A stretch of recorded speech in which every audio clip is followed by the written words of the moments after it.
ప్రమాదంలో గ్రంథాలయాలు, ప్రభుత్వ నిర్లక్ష్యం. మన విజ్ఞాన భాండారాలైన గ్రంథాలయాలను ప్రభుత్వం కావాలనే నిర్వీర్యం చేస్తోందా?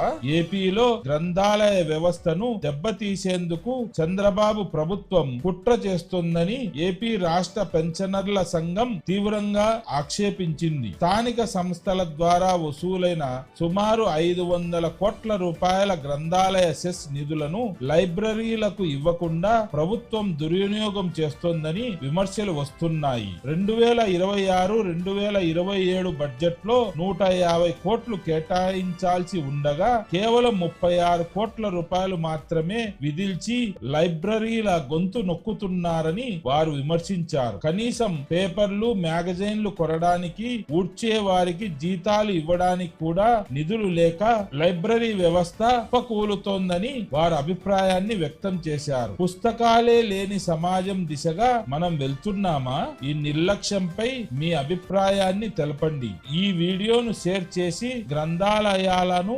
కాపాడుకుందాం.